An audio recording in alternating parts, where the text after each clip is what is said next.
All right, should be recording now. So today we have Ryan Downie, the newest member of Real Atheology, joining us. So why don't you start off by telling us a little bit about yourself and how you got involved with the RA team? Yeah, so again, thanks for having me. This is pretty cool. Um, my name's Ryan, as everybody knows now. And so I actually got involved with the RA team primarily through Ben Watkins. I've been on Facebook for a long time, and he, of course, has as well. And basically, I was part of a lot of the groups that he was a part of, and we started chatting. I think I bugged him on a lot of philosophical issues for a while until we started developing kind of a friendship. And then I actually invited him to work on some projects, some philosophical projects. And he was very gracious to accept those. And we kind of worked on a few things. And we actually kind of have a website in the works, sort of as, I don't know if it's a sister project or what you want to call it, but it's called Exits Unknown, where it's just kind of a general philosophy website, still very brand new. And so we're still working on a lot of that. But as we were working on that, he kind of just invited me to be a part of the team. And because of the close connections there and the projects we were working on, and everybody on the team was gracious to accept me and have been just wonderful, been awesome to work with. So that's the short of it. So, and then here we are. So they've let me do some interviews, and it's been a lot of fun so far. I'm looking forward to a lot more. Yeah. You said you were bugging him about philosophical topics. Does that mean you guys don't agree on everything? I mean, what does that mean? Yeah, that's a good question. No, not that we don't agree, but just I'd seen him online, and he's very well known, I guess, in the different circles, constantly talking about various moral philosophies and things. So I knew he was very well versed in some of the topics I was interested in. So I would more like bug him in the sense of running ideas by him, asking him questions, getting his thought and feedback on things. That's more what I mean by bugging him, is just kind of putting out ideas for him to give me feedback on. And he was always very gracious to entertain my thoughts and my questions. So, yeah. Yeah, I've said before, moral ontology and all that stuff. Like, I'm still figuring that out. I don't know. Like, it's definitely a big question because, at least, I mean, we'll probably get into this, but at least for me personally, I went from like Christianity to agnosticism to now sort of a tentative atheism. But I haven't really filled in my worldview a ton. Yeah. It's more just like I don't believe in God, but it's kind of fun thinking about that stuff. But that's one of those issues that I'm still thinking about. So that sounds pretty similar to me. It sounds like we have a fairly similar story, so we'll probably get into that.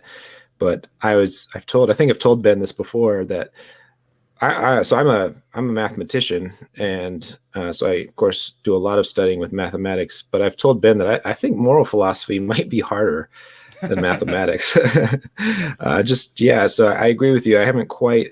I mean, I'm kind of focusing and narrowing in. I do agree a lot with Ben's views. I might have some small differences or little tweaks there, here and there, but you're right. It's definitely a difficult topic, but it's interesting. So, yeah. Yeah, I remember reading. It was when I was first starting to dive into philosophy of religion. I remember reading one of Eric Wielenberg's books. I forget the more complicated one. I can't remember what it's called off the top of my head right now. But because he has the more like the easier to understand one and the more complicated one. I think it's Robust Ethics or something. I don't know. I might be butchering that. But I remember just opening it. And I was like reading it aloud to my wife. And she's like, "What are you talking about?" I was like, yeah. Shh, be quiet. But yeah, it's definitely it's definitely interesting. Mm-hmm. But that'll be interesting. We could sort of, as we go through the conversation, we can get into some of this more. But let's start with what was your background and upbringing like? Because I think your story is interesting because, like you said, we chatted a little bit. You're still married. Well, I'm married as well, and so that'll play into like some of our stories as well. And you have a biblical studies degree, so I want to get into that. But let's just start with how you were raised and all that stuff. Yeah. So I grew up in a very religious household, and my parents still are, of course, very religious. And so growing up, we, of course, went to church every Sunday, and I went to, youth groups and things growing up. And so naturally, took that belief on. And I was I would say, pretty serious about it, even from a very young age. And all through high school, I would always go to youth group. I would try to evangelize to my friends. I carried a Bible around with me in high school, the whole 9 yards, pretty much. And to the point where, at the end of high school, I wanted to do something in ministry. I was always interested in academics, though, and how things worked. So that's what drew me to, I wanted to learn apologetics. So my first kind of exposure to apologetics was from a youth pastor that I had during high school. And then when I started getting a little bit more serious about my faith, I read books like, Lee Strobel's The Case for Christ and Josh McDowell, some of the classic ones, and got pretty into it. So that kind of got me in the direction of wanting to do something in ministry, but not necessarily I don't know if I really wanted to be like a pastor, if I just wanted to do straight apologetics. But that took me to wanting to go to Bible college.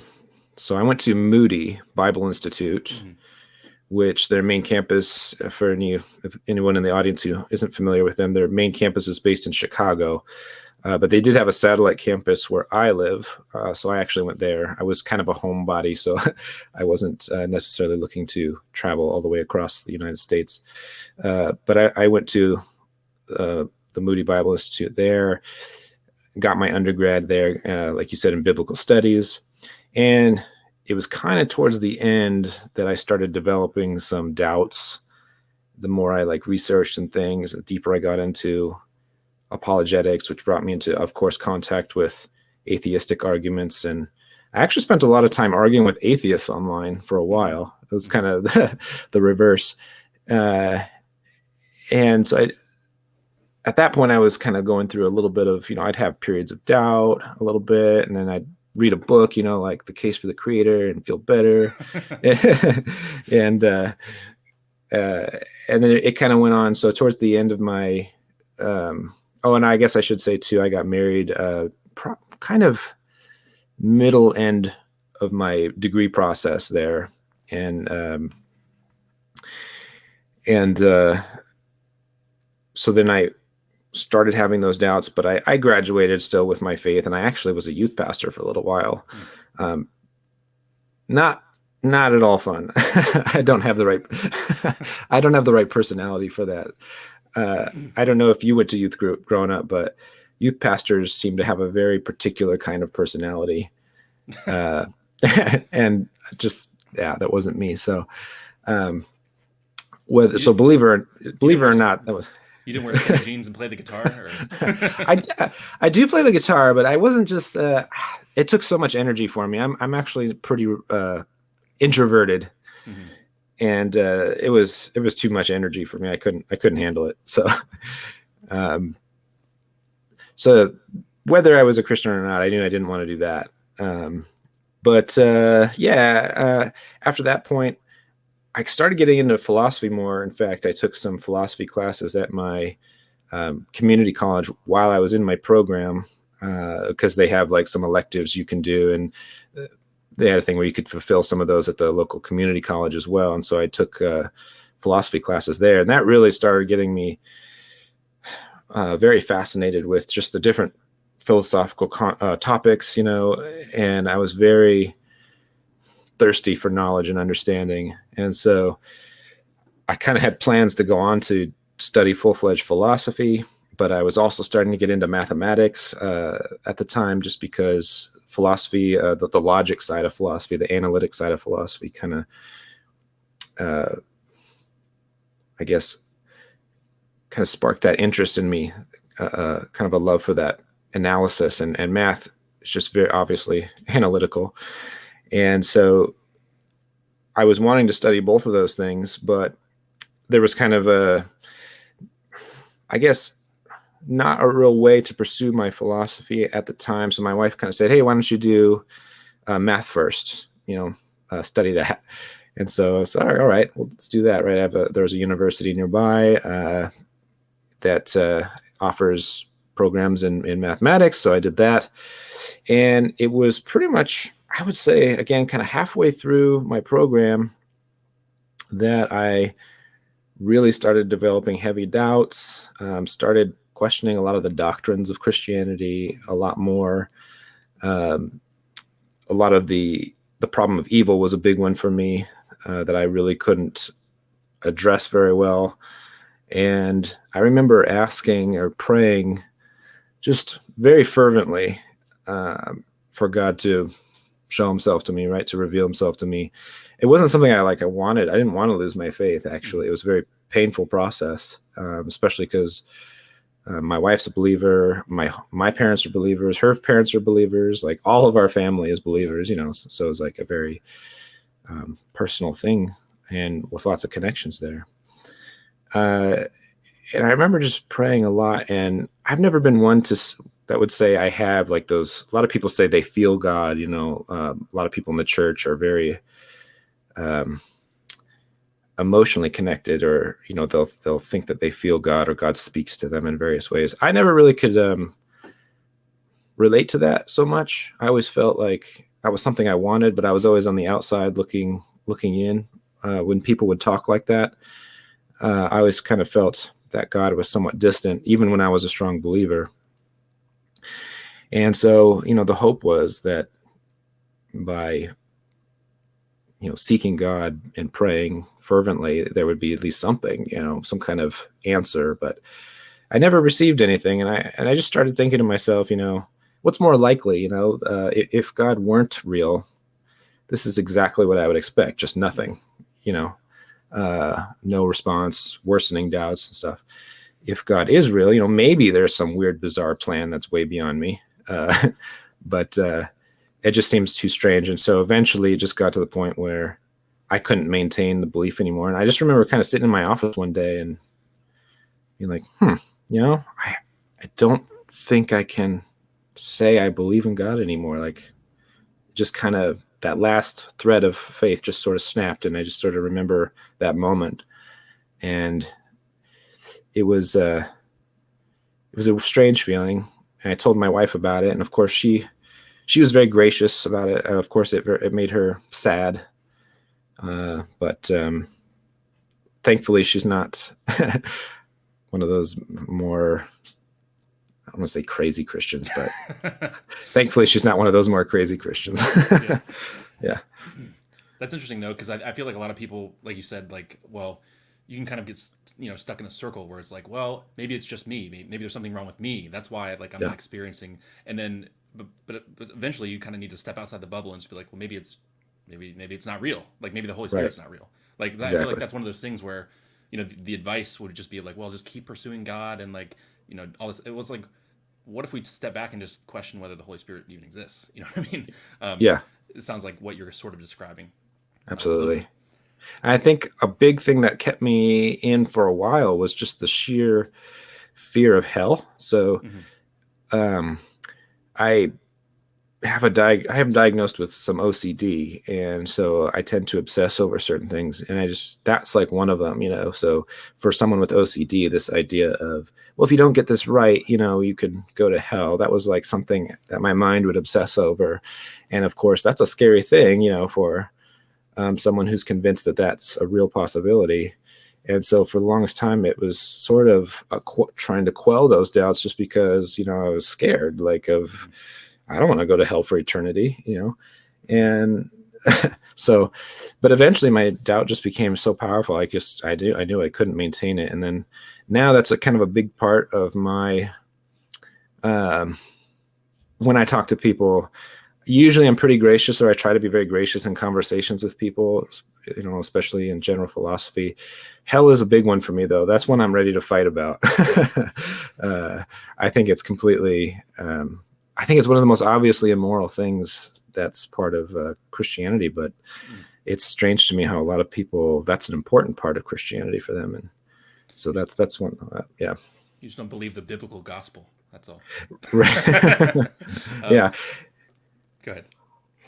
I was going to say, and I know that there are, Christians with different beliefs about hell, and some of them are maybe more tenable than others, but man, there are a lot of people out there with just there. It seems like it's very important to them that people will suffer forever, and I just can't understand that. You'll look at your mother burning in hell, and you'll be like so Yeah. regenerate that you'll just be like, yes, God, Yeah. like torture her harder. Right. Yeah, I don't get it. Yeah. Yeah, it's definitely interesting. I mean, I remember I did look, I've been following on Twitter a little bit too, and so you had tweeted something about basically penal substitutionary atonement, and Yeah. I've done videos about that before, and it's one of those things where it's just so kind of in the culture that people just don't question it. Almost, Right. it's just so accepted. Like, Jesus died for your sins. Well, I mean, obviously people can mean slightly different things by it, but when you kind of like zone in on that specific view, it's like it is kind of like, if you really think about it, it's just like it's not like it's not.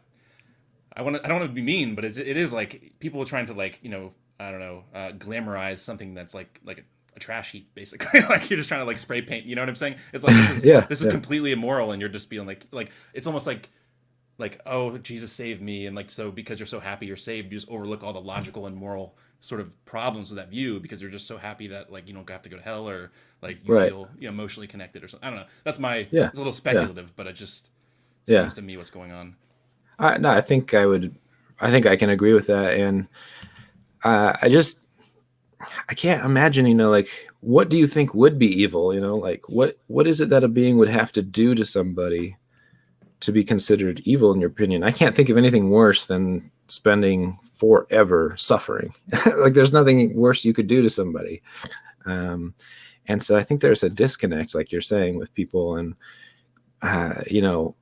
a lot of people can easily grasp onto certain moral atrocities, but for some reason there's this blinder on that doesn't allow them to sort of see just how awful hell really is, or maybe they don't want to think about it. I know that's true for some people, because they think about it a little too hard, it starts producing some cognitive dissonance, and that's uncomfortable. And I get that, but yeah. It definitely seems like there's a movement to. I mean, obviously there was movement towards like the C.S. Lewis version of hell, where it's Right. you're just trapped in your own selfishness, and then there's the kind of like it seems like more people are becoming annihilationists now, or even in philosophical circles, it seems like universalism is becoming more popular, which I'm all for that. If you want to Right. alleviate some of the cognitive dissonance by that, that's totally fine with me, because I'm a hopeful universalist, but I'm an atheist. Right. So, Right. Yeah. I would say the only possible version of Christianity that I could ever imagine myself entertaining would be universal. And that's one thing I appreciate about David Bentley Hart. Despite me not agreeing with him on the existence of God, he is definitely I read his book, That All Shall Be Saved. Yeah, me too. And I actually really just connected with that book. Like, he spoke a lot of the same objections, and I thought, maybe he was going to do it in a way that, like, hey, this is what I think, maybe we're being taught wrong, so maybe consider this. But no, he was like very harsh. He was like super harsh. And I was like, yeah, I mean, good job, So I did appreciate that book. Yeah, like I haven't read all of his stuff, but I do, I mean, I do think there's a place for that. That's one of the things too, which it's like there's this, with like the new atheists and, some of the more philosophically sophisticated atheists, it's like the new atheists have a lot of the rhetoric but no substance, and then sometimes the philosophical atheists, I'm just like, you can be a little meaner. You know what I mean? Like, sometimes, like just a little bit. Like, so I don't know. I try to walk that line a little bit with my stuff, but yeah. So you kind of already described your deconversion process, where you started doubting. You said you started questioning the doctrines of Christianity. That was first. Mm-hmm. What was there any specific? You said problem of evil. I'm trying to recall what we took, because we kind of went on a rabbit trail there. But oh yeah, no, that's all right. So yeah, the problem of evil was a big one for me, as far as like atheist objections that I felt were particularly powerful. But as far as doctrines go, I had a friend that I went through the program with who was not a typical, he definitely wasn't like an evangelical Christian. He was much more progressive. And so he was kind of the first one, ironically, a classmate who kind of got me thinking outside the box a little bit, the standard cookie cutter, Christian that a lot of Christian universities will produce. And I had a lot of interesting philosophical discussions with him. And some of the first doctrines that I started to really look at and be like, I don't know about that, would be like, one, the flood, the flood story. When you read that, I mean, now especially, of course, looking at it, it's like I can't not see it as like obvious mythology. But when I was originally starting to doubt, just a lot of those questions that you don't spend a whole lot of time thinking about, like, why would God do something like that? And why would he do it like that? So he's mad at humans, but he's going to kill like all animals. Like, why kill all the animals? I mean, why flood the whole world? Like God's all it was power. A local flood. It was a local Right. flood. Yeah, exactly. Yeah. So this thing's like God's power. He could snap his fingers and just, eliminate the ones he wants, so I don't know, just real bizarre behavior that I wouldn't expect of a divine being. And of course, there are all kinds of answers to these things by Christians, but that's kind of what started eating away at me, were these sort of things that I found to be somewhat irrational, given who God is supposed to be and the sort of abilities God is supposed to have. The Garden of Eden, again, reads pretty clearly like some kind of mythology, an attempt to explain, human failing, but taken literally, just like so many problems, like the standard, why is God putting a tree in the garden that they're not supposed to eat from? Free will, whatever, okay. But why is it like knowledge of good and evil? They don't understand good and evil. So why are they being held accountable? Why is there a supernatural snake in there that's going to deceive them? We got to read the story so we know why snakes crawl on their bellies, though. Yeah. That's what it's supposed to tell us, Right. Yeah. That's the main. Yes. Yeah. So, like, it seems like the deck is stacked against these very newly minted humans who don't understand very much. So those standard things like, why? I just don't understand why God would do that, So, and then the fall never made sense to me. Like, why? What the heck is this sin nature? So if you disobey, like, that alters the very fabric of reality. So now we have this fall and now it can explain all disasters, natural disasters, why cancer exists, why there's diseases, and why humans suck and are dumb. And that just seemed a little too convenient. I think that becomes a catch-all for, the ills of the world. Oh, it's the fall. It's the fall. Yeah, but why would it do that? Like, that seems like, what's the connection there? Why would the offspring adopt that? Is there some kind of genetic component to it? And who set that up? Right. Exactly. And then the other idea would be, if this is such a huge fall and a disaster, why is God going to wait several thousand years to fix the problem? You've got two people, or, maybe, two people, and seems like you could get this issue resolved right away. So why would you wait till they procreate and fill the whole earth up with horrible people? It's like a lot of these things just aren't adding up for me. That's why you got to become a liberal Christian. You got to, you just left. You were a fundamentalist, and you didn't keep going. That's right. Yeah.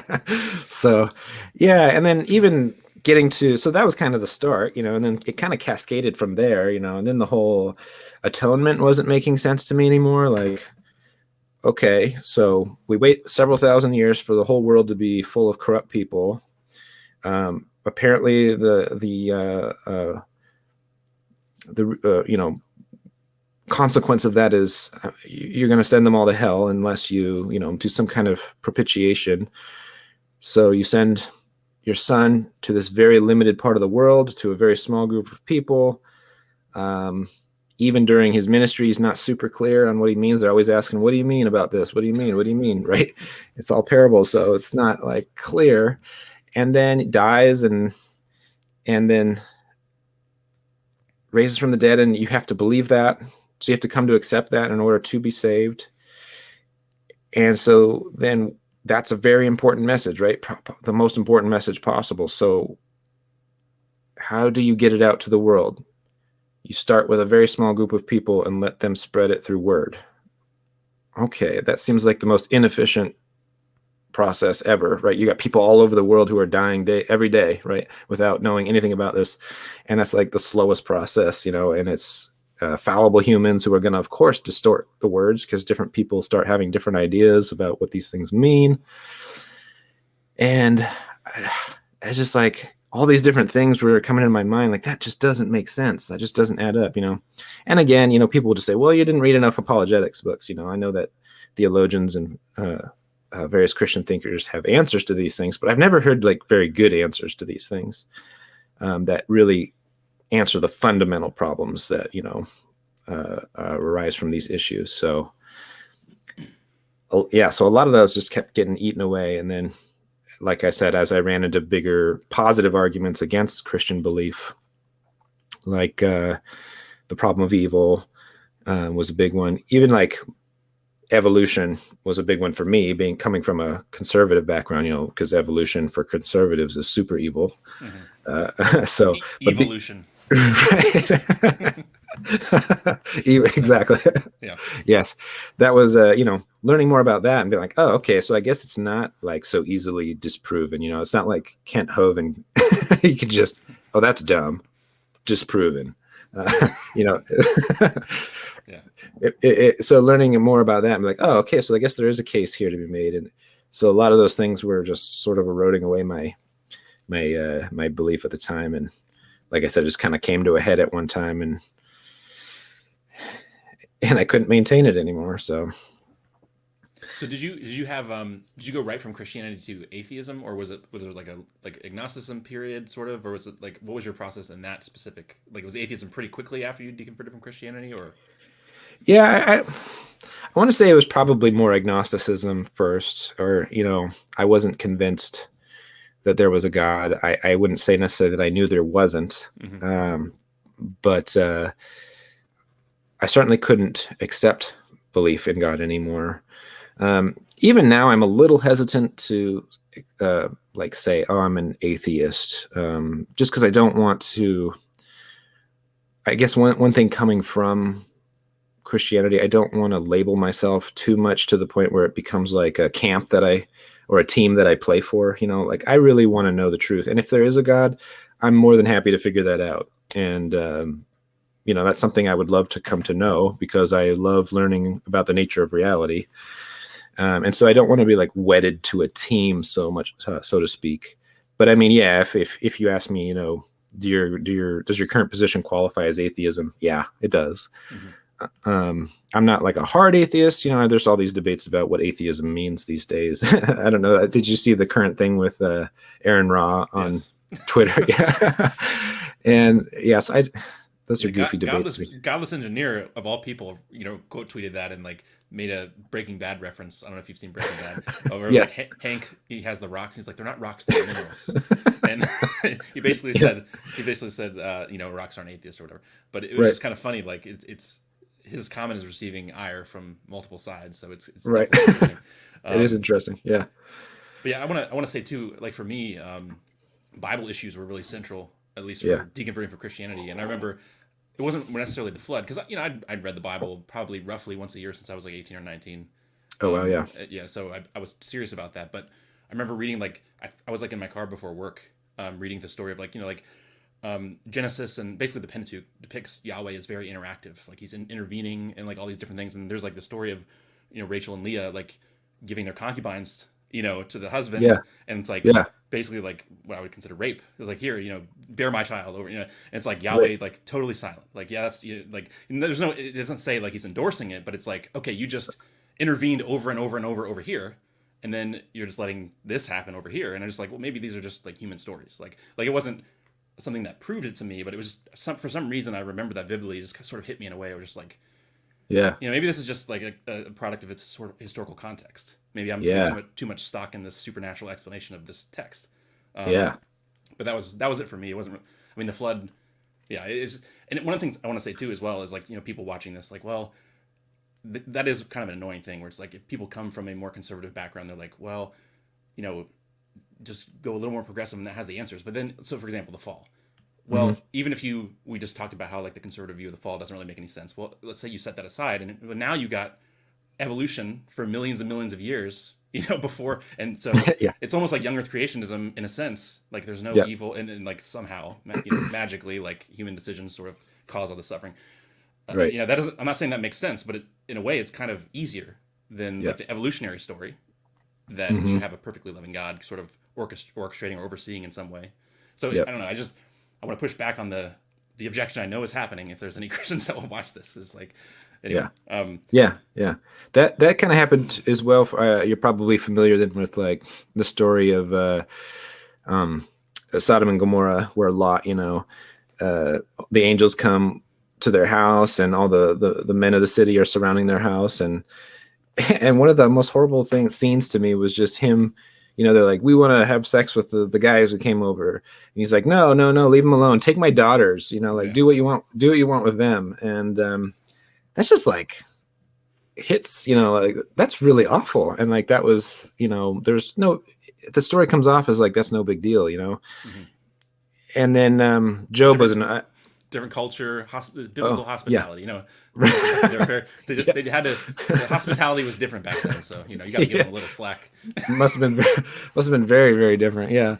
Now Job was another one too. Now that I think about it, just the whole idea of God allowing Satan to do all these horrible things, and then Job ends up getting chastised at the end. I mean, he does a pretty good job through the whole thing, but then he has some questions at the end, like why, and he just gets chastised. And I've never been able to accept that story either. That was always one that Where were you when I laid the foundations of the earth? Right, just kind of like yeah. Exactly.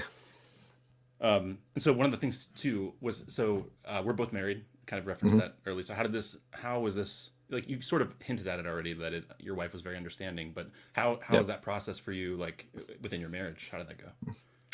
Yeah, so my wife is wonderful. So she is very gracious, and she has really taken the time to try to understand, me.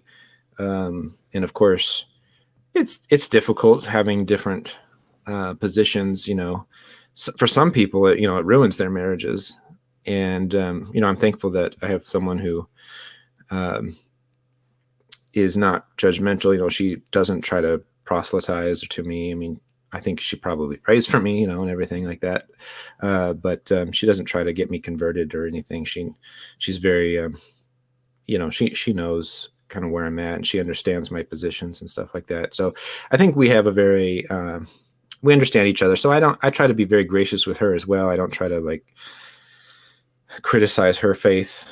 I'm trying to be pushy with her either. So it's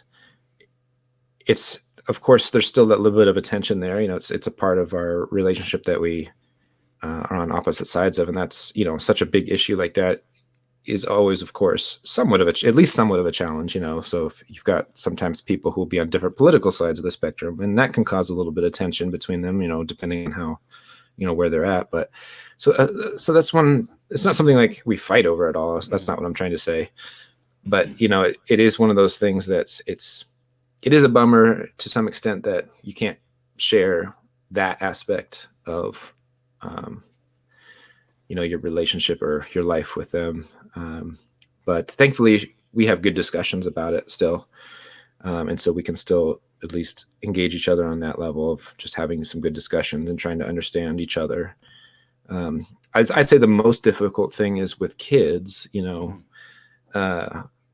I have, as they grow up and stuff and get older, I constantly think like, gosh, how do I navigate this now? Because she obviously wants them to go to church, which I'm not necessarily opposed to, as long as they're not being like conditioned to believe. I want them to be able to think for themselves, obviously, be critical thinkers.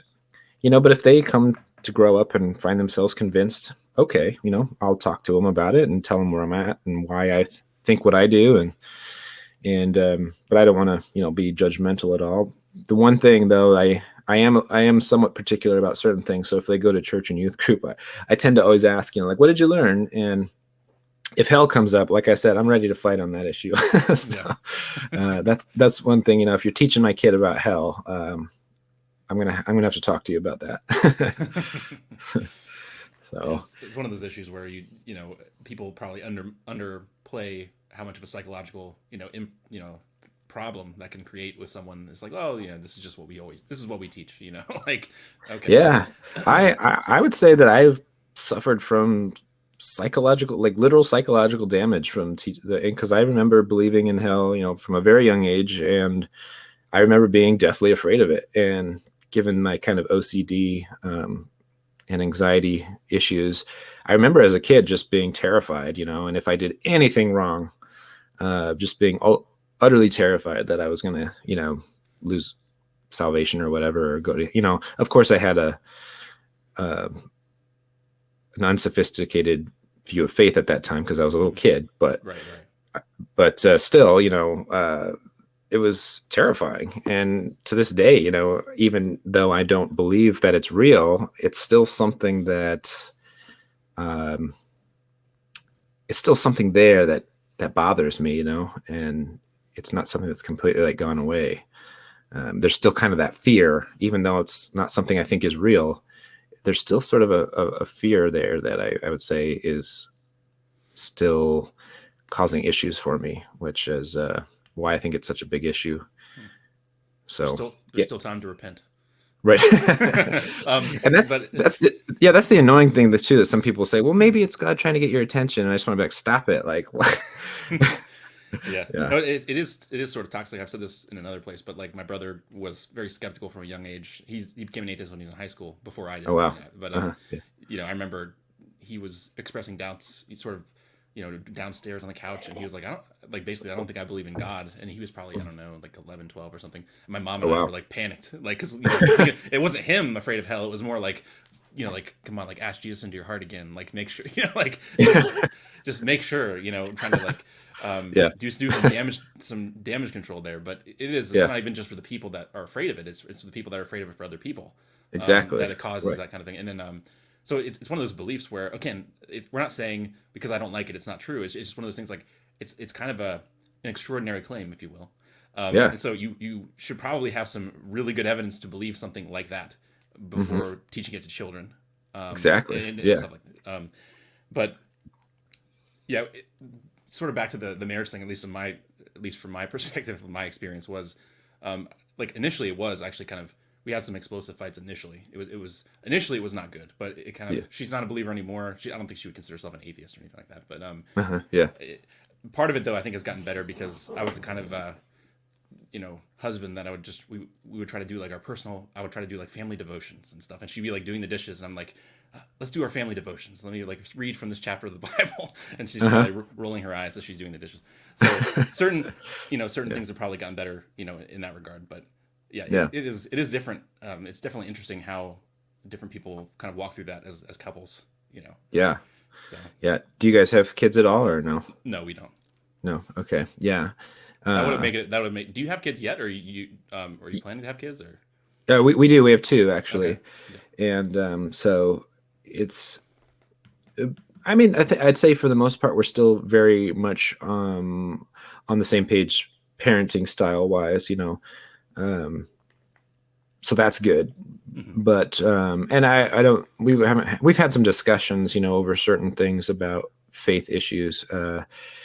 Thankfully we have pretty good communication, so we try to keep each other informed on where we're at involving, beliefs and how we should navigate certain things. But yeah, it does become a bit of an issue, like, what do you do about church? What about youth group? What about, and or what about certain issues that come up like sex before marriage, so Christians tend to have a very strong view about those sorts of things. I, of course, have come to question some of those, is it immoral? Like, obviously there are practical sides to these things. I don't want them to go out being promiscuous and stuff, but there's the whole moral issue. Do I think it's immoral? Well, that depends. Are they being safe? Are they, how are they engaging it? And so, if you end up having sex before marriage, do I think that's immoral? No, I can't say that I think that it is. I don't have a good reason to think that it's immoral. So there's just those issues to work out, which is challenging. So disgusting. Yeah. Yeah. Yeah. So what are your positions like? So you've said that you are, I guess you'd say technically an atheist, though you don't really sort of paint it. Like, what are your do you have like, are you a panpsychist? Like, what are some of your, like, if you fill in some of your views, like what kind of views do you have on certain? Obviously, this is a really broad question, but is there Yeah. any views that you have now, like filling in your worldview, that you think are interesting, at least Yeah. that you might yeah, go ahead. Yeah.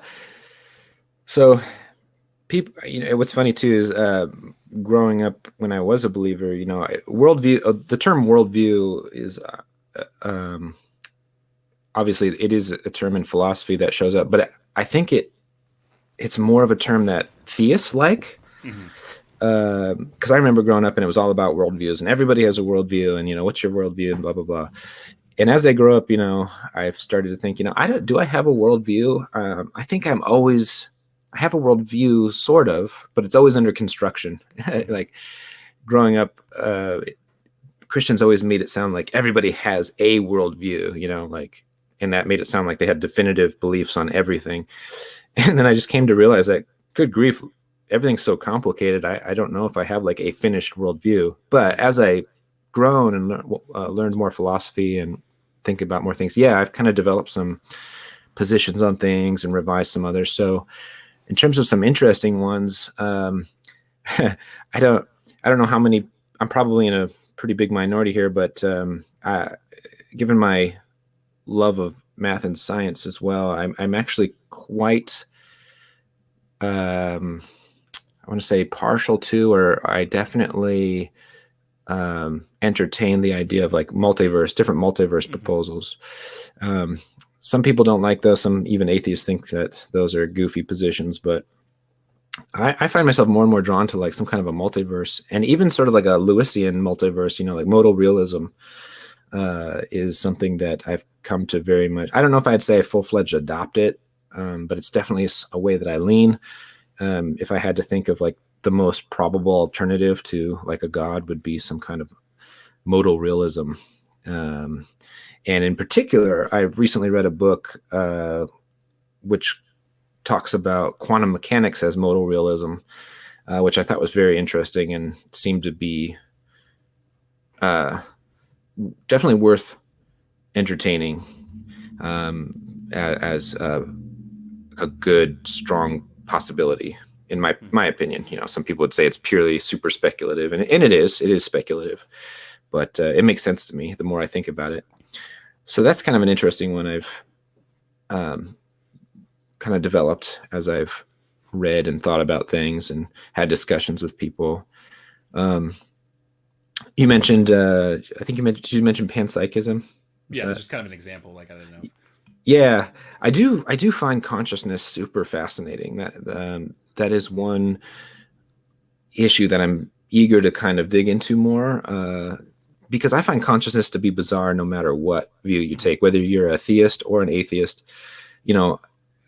I can at least see where theists are coming from. Like, how do you get consciousness out of, the physical? I don't know. Like, it's weird. I don't know why there's a first person perspective yet, or no one really knows yet. But even from a theist side, where mind is more fundamental, it's still bizarre to me just why that would be at the fundamental basis of reality.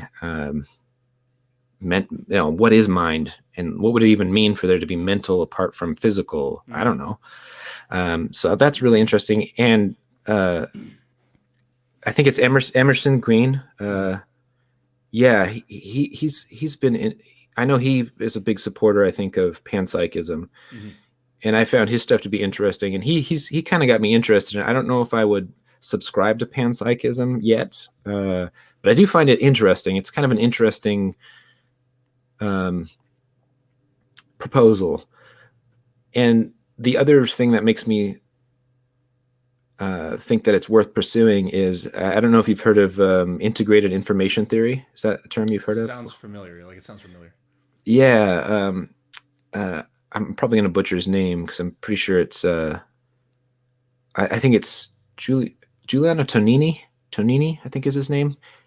Anyway, I believe he's a psychologist, or he works in neuroscience and psychology, but he's the one who came up with this integrated information theory, and it's kind of one of the first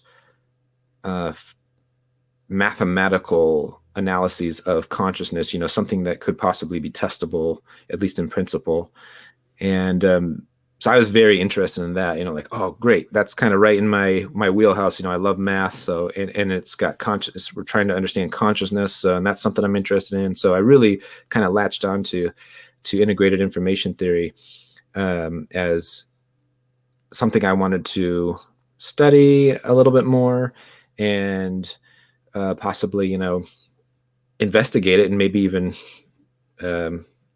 adopt that. But of course, it's a huge project, so all of these things, of course, are very speculative at the moment. But I just found that very fascinating. And a lot of people, I think, would argue that integrated information theory implies or entails panpsychism. Just, there's like different levels of consciousness of things, and they actually have a metric for it called phi. And so the higher the phi level, the more conscious something is. And so naturally that ties into panpsychism. So that's something I've at least thought through, and, I might be on board with that. There's still, of course, a lot of learning to do there. But yeah, I'd say that's a very, very fascinating view that has a lot of promise. A lot of the other areas that I've worked on as far as filling out my worldview would be, like I mentioned earlier, with moral philosophy. Mm-hmm. And so Ben Watkins has been, as I mentioned, a big part of helping develop my moral views. He kind of got me into Derek Parfit, mm-hmm. who I really am enjoying. I got all those big books, mm-hmm. and they've been fun to read. And then actually in our last interview with where we did the debate review that he had with Trent Horn, where we had Felipe Leon on there, we kind of had a discussion with this. Felipe had kind of got me interested in the sort of reasons first proposal for moral philosophy. And that's kind of in the same vein as Derek Parfit as well, but that kind of gave me some other authors to consider. And so I definitely would consider myself a moral realist. That's a position I feel comfortable saying I've adopted for sure. I know a lot of atheists aren't necessarily moral realists, but I feel pretty strongly about that. And I'm really against people like Frank Turek. Frank Turek drives me nuts. I was about to throw a joke in right before you said it. You anticipated it. Yeah. I was going to bring up the fact that you're reading Stealing from God. And I was going to say, like, we've talked about all this complicated, like, really sophisticated stuff, but how are you enjoying Stealing from God? There it is, right there, folks. There it is, right there. Yeah. This is a frustrating book. So for any other atheists out there who are watching this, tread carefully, because you might get very angry. It's been very frustrating, and I'm working on actually a response to Frank Turek, the moral chapter in particular, because even though I don't find Frank Turek to be a very sophisticated apologist, I'm not saying he's dumb. I think he's a smart guy, but I don't think he's using his smarts. I think he's more playing the role of a salesman. And so that's why I'm saying he's not very sophisticated. I think he just has his shtick and he sticks with it, mm-hmm. and that's it. And it works for him. And so I don't, I guess I understand that, but it's annoying, and he has a lot of influence. And so he's always putting that out there. You're stealing from God. There's no way to have objective morality on atheism. And I'm just like, no, that's wrong. That's so wrong. And so I'm trying to make myself power through and write a response to him on that. So so he's it's funny though, because that book is basically just diet presuppositionalism. That's all it is. I mean, it's like, I remember I don't know if you know who James Anderson is. He's someone at a Reformed Theological Seminary. He sort of does philosophy, but he made a joke about, like, this book should be called Stealing from Presuppositionalists, because it's basically just presuppositional apologists. He cites Bonson and all these people, but, like, yes, it's that's all. He's basically just, it's almost like a shotgun blast. He's like, oh, there's other apologetics over here that I haven't touched. Like, let me throw this together in a book, like, throw it out there. Like, it's just, and it's funny too, because it's annoying because occasionally I will have a few drinks and sort of react to apologists, and I've done it to Frank Turk. I've done it to Frank Turk and posted on YouTube before. But it's I didn't post this, but like there's a like he debated Jeff Lauder, and Okay, yeah. and Jeff Lauder's a more sophisticated naturalist, and it's just after that debate, like he's still saying some of the same things about like the Big Bang and all these different things that are just like you've been corrected on this before. Like Yes. that's not what atheists believe, or at least Right. the people that know what they're talking about, that's not what they believe. And still, like he still seems to be kind of purveying the same thing over and over, like you said, kind of like a sales pitch. It is Yes. kind of frustrating. Yes, and the thing that is so annoying is, a lot of people at the lay level, they latch onto that and they start using the same lines of, he's not quite as bad as like, you got your like really bad ones like Ray Comfort and Kent Hovind and Ken Ham are like the worst bottom of the barrel ever, where they literally will say the same thing over and over again, despite having discussions with experts who have corrected them, and yet it's like water off a duck's back, or whatever. And Frank tends to do that too. You're exactly right. Where he doesn't update. He's not like a philosopher in the sense that a lot of philosophers will write papers. Some other sophisticated philosopher will write a response, and the good ones will be like, yeah, I have to revise my position because I was challenged on this point, and yeah, they made a good argument, so I'm going to revise my position a bit, and then put that back out there, and then we'll see where it goes. Apologists in most cases, like Turek, just nope. They have the thing, and they sell that thing, and even if it's refuted, they keep selling it, and people will keep buying it, unfortunately. Yeah. So moving on from Turk, like, do you have any? What are your favorite philosophers, just in general, like that you like? This could be theist, atheist. Like who are some of the people that you respect or like the most? Yeah, that's good. Not Frank Turek. No, some of my favorites are actually the standard. So some standard ones first would be like, obviously, Graham Oppy. Graham Oppy is just a beast. He's awesome. I really like his stuff. And he's really nice too. I've actually written him privately, and he's like written me back and actually had like private conversations with me, which is like super cool. He's like a busy guy. Obviously, he's a professor and he does a lot of speaking and writing and stuff. And the fact that he would take the time to just write back to a private query was super cool. So I really like Graham a lot. Felipe Leon, like I said earlier, I had a chance to meet him. Who's a philosophy professor as well. Super nice. I really enjoyed his book with Josh Rasmussen. Yeah. And actually, I really like Josh Rasmussen as well. He's like Josh Rasmussen is like what I imagine a Christian philosopher should be. Mm-hmm. Like I have so much respect for him, and he's like the coolest guy. Super nice. He will like listen to you and actually acknowledge like good points that you have, and like, yeah, that is a problem from my view, and you have a good point there, and I can totally see why you would hold that, sort of a thing. And I just so much appreciate that, because a lot of people aren't like that. Yeah. So I really love Josh Rasmussen as well on the theist side. Paul Draper on the atheist side, I really like. I've come to like him a lot. Michael Martin, Quentin Smith, actually. Sad he passed away, but Quentin Smith was pretty legit philosopher, with some really great stuff. I've liked a lot of his contributions to philosophy. I actually really like Daniel Dennett. He gets put in with like the new atheists a lot, and I don't know if that's quite accurate. Like he's not really if he is a new atheist, he's not really kind of that problematic part of that problematic group. He's like a sophisticated philosopher who is very thoughtful. He's not really like incendiary, at least not that I've seen. And some people scoff at some of his views, but he's like one of the most cited philosophers ever. So I have a lot of respect for Dennett. I see some other big ones on like the theist side. I really like Alexander Pruss actually a lot. He's like a mathematician. So like I really can relate to him on that. I like to see what he has to say just because I come from that same sort of side of things. So I really like him a lot. as well, and he's got some interesting positions on things. Let's see. I'm not a big fan of Craig at all.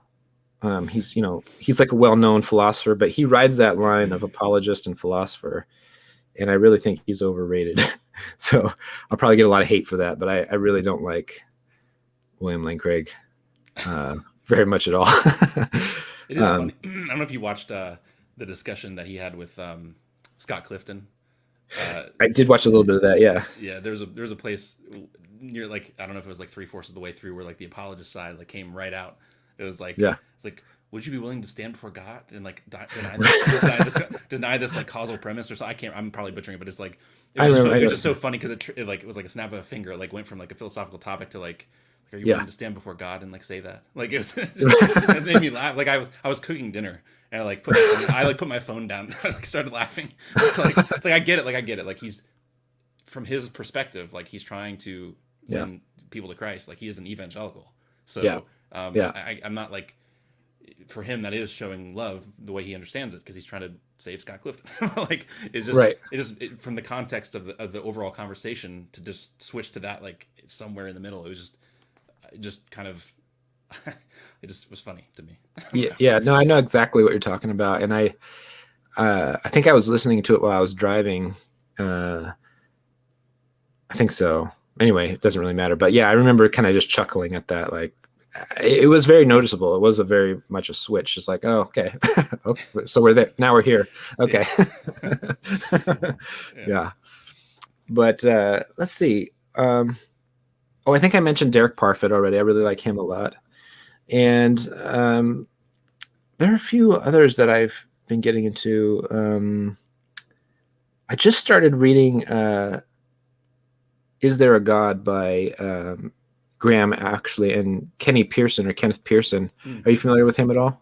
I knew that him and Graham Oppy co-wrote a book, and it's on my to-read list, but I haven't read it yet. Yeah, it's good so far. And from what I've seen of Kenny, I really like his approach. Like, I think he's very fair and open-minded as well. And fun fact, my wife actually knows Kenny. She actually went to camp with him. So I have several, my wife and several friends who know know him personally, and went to camp with him. So it's kind of a fun fact to figure out. It's a small world. So that's kind of cool. But yeah, he's a cool guy. I really like him as much as I know of him right now.